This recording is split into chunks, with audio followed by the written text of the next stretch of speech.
जय श्री कृष्ण। मित्रों घर में गरीबी क्यों आती है और मनुष्य को पैसों की कमी क्यों सताने लगती है, और वो कौन से कार्य हैं जो एक मनुष्य को अपने जीवन में नहीं करने चाहिए। नहीं तो गरीबी आती है मित्रों, कोई व्यक्ति गरीब नहीं होता, उसकी सोच ही उसे गरीब कर देती है, क्योंकि जो इंसान जिस प्रकार यह जितनी बड़ी सोच रखता है उसे उतनी ही बड़ी सफलता प्राप्त होती है। फर्क है तो बस अपनी अपनी सोच का। कोई इंसान महीने में लाखों रुपए कमाता है तो कोई करोड़ों रुपए कमाता है, परंतु कुछ इंसानों को 2 वक्त की रोटी तक नसीब नहीं होती है। तो आखिर ऐसा क्यों है और इतना भेदभाव क्यों किया। कोई व्यक्ति बहुत अमीर है तो कोई व्यक्ति बहुत अधिक गरीब, जबकि दोनों को बनाने वाले ईश्वर एक ही हैं। मित्रों, आज हमको एक कथा के माध्यम से बताएंगे कि घर में गरीबी क्यों आती है और गरीबी आने का कारण क्या है, और कौन से कार्य हैं जो हमें नहीं करने चाहिए जिसके कारण घर में गरीबी आती है। लेकिन उससे पहले अगर आपने हमारे चैनल को सब्सक्राइब नहीं किया है तो सब्सक्राइब कर ले और वीडियो को लाइक कर दें। मित्रों, एक समय की बात है जब एक बार माता लक्ष्मी भगवान विष्णु जी से मिलने के लिए जाती है और कहती है, प्रभु आज मैं आपसे एक प्रश्न का उत्तर जानने आई हूँ। तो भगवान विष्णु कहते हैं, हे देवी बताओ तुम्हारा प्रश्न क्या है, मैं आपको आपके प्रश्न का उत्तर अवश्य दूंगा। तो माता लक्ष्मी कहती हैं, प्रभु आज मैंने पृथ्वी लोक पर देखा कि एक आदमी बहुत अमीर था और वह अपने महल में रहता था। वही एक आदमी बहुत गरीब था और वह झोपड़ी में रहता था और अपना कष्ट भरा जीवन जी रहा था। प्रभु इसे देखकर मेरे मन में एक प्रश्न उठ रहा है कि एक आदमी बहुत अधिक अमीर है और एक आदमी बहुत अधिक गरीब है, प्रभु ऐसा भेदभाव क्यों। तो माता लक्ष्मी की ये बात सुनकर भगवान विष्णु मुस्कुराते हुए बोले, मैं तुम्हें एक कथा सुनाता हूँ जिससे तुम्हें तुम्हारे प्रश्न का उत्तर मिल जाएगा। तो माता लक्ष्मी कहती हैं, सुनाइए प्रभु। तो कथा को सुनाते हुए भगवान विष्णु कहते हैं, एक समय की बात है जब एक गुरु अपने शिष्य के साथ कहीं जा रहे थे और रास्ते में चलते चलते उन्हें प्यास लगी और वो एक बड़े से खेत के पास पहुंचे और वहां उन्हें खेतों के बीचों बीच एक टूटा फूटा घर दिखाई देता है। तो गुरु अपने शिष्य को लेकर उस घर के पास जाते हैं और दरवाजा खटखटाते हैं। तो एक व्यक्ति दरवाजे को खोलकर घर से बाहर निकलता है। तो गुरु उस आदमी से कहते हैं, हम दोनों को बहुत जोर से प्यास लगी है, तो क्या तुम मुझे पानी पिला सकते हो। तो वह आदमी अपने घर से पीने के लिए पानी लेकर आता है और इन लोगों को दे देता है, और पानी पीकर गुरुजी बहुत प्रसन्न हुए और फिर गुरुजी ने उस व्यक्ति से कहा, आपका खेत तो बहुत बड़ा है परंतु इसमें कोई फसल क्यों नहीं है। तो वह व्यक्ति कहता है, गुरुजी ये खेत मेरा नहीं, मेरे मालिक का है और मैं तो बस इसमें खेती करता हूँ और इस साल फसल भी पूरी तरह से बर्बाद हो गई है। तो गुरुजी कहते हैं, तो फिर आपका गुजारा कैसे होता है। गुरुजी की ये बात सुनकर व्यक्ति बोला, गुरुजी हमारे पास एक भैंस है और मैं उसका दूध बेचकर अपने परिवार का गुजारा करता हूँ और फिर बातें करते करते शाम हो जाती है।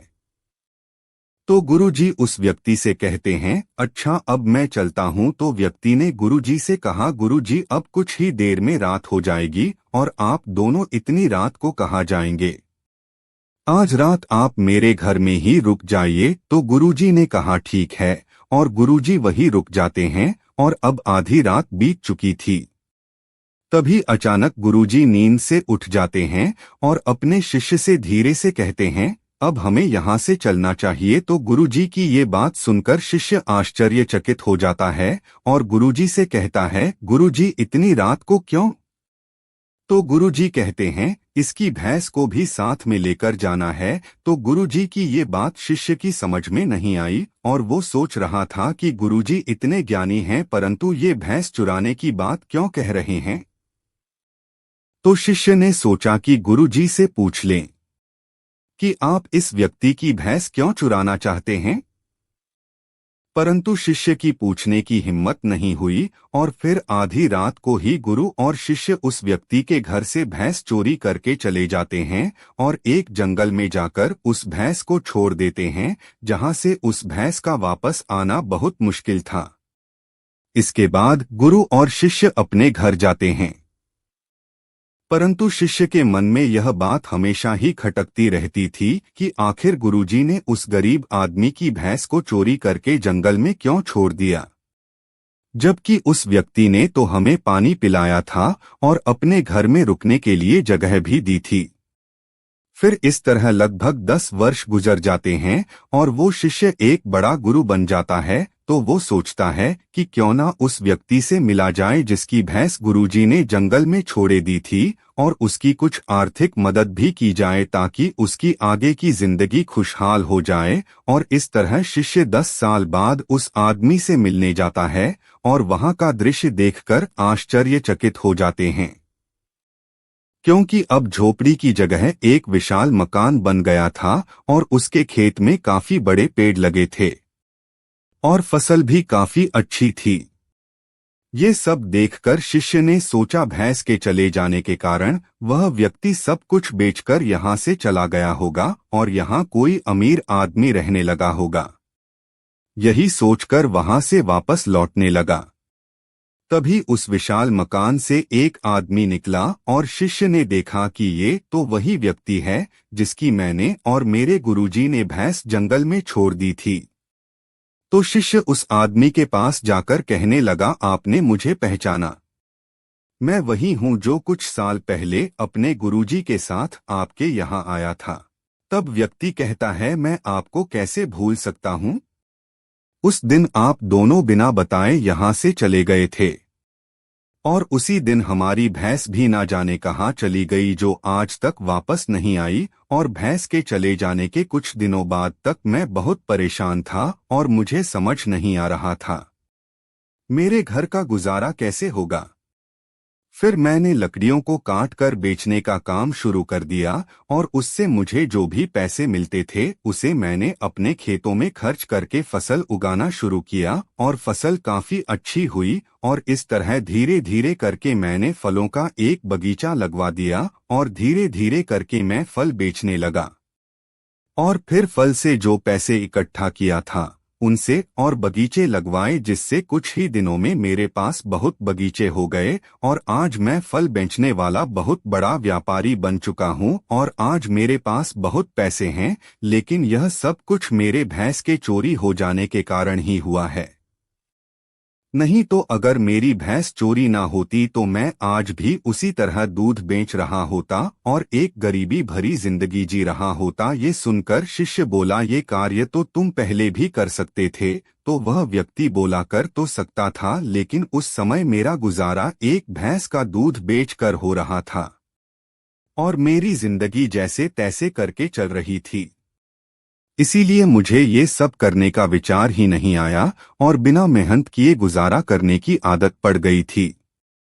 परंतु जब मेरी भैंस चोरी हुई तो मुझे समझ आया कि जिंदगी में अमीर बनने के लिए थोड़ी मेहनत से काम नहीं चलता, बल्कि उसके लिए बहुत मेहनत करनी पड़ती है। और मैंने उसी समय यह दृढ़ निश्चय किया कि अब अपने जिंदगी में जो कुछ भी करूंगा अपने दम पर करूंगा। और इसी वजह से आज मैं इतना अमीर हूँ। और इस तरह भगवान विष्णु माता लक्ष्मी से कहते हैं, हे देवी, मेरी कथा समाप्त हुई। अब मैं उम्मीद करता हूँ कि आपको आपके प्रश्न का उत्तर मिल गया होगा कि कुछ व्यक्ति बहुत अधिक अमीर होते हैं तो कुछ व्यक्ति बहुत अधिक क्यों होते हैं। मित्रों, इससे हमें ये पता चलता है कि हमें अमीर बनने के लिए बहुत मेहनत करनी पड़ती है और कुछ व्यक्ति केवल इतनी ही मेहनत करते हैं कि जिससे केवल उनका गुजारा हो सके और वो उसी में खुश रहते हैं। इसीलिए गरीब व्यक्ति गरीब ही रहता है और अमीर व्यक्ति और अमीर हो जाता है, क्योंकि इंसान की सोच ही उसको अमीर और गरीब बनाती है कि जिसकी जैसी सोच होती है वो वैसा ही बन जाता है। इसीलिए इंसान को सपने अपनी औकात से बड़े देखने चाहिए और जी जान लगाकर मेहनत करनी चाहिए। मित्रों, आपको ये कहानी कैसी लगी? हमें कमेंट्स करके जरूर बताना और वीडियो को लाइक करके चैनल को सब्सक्राइब कर लें। तो बोलो जय श्री कृष्णा, राधे राधे।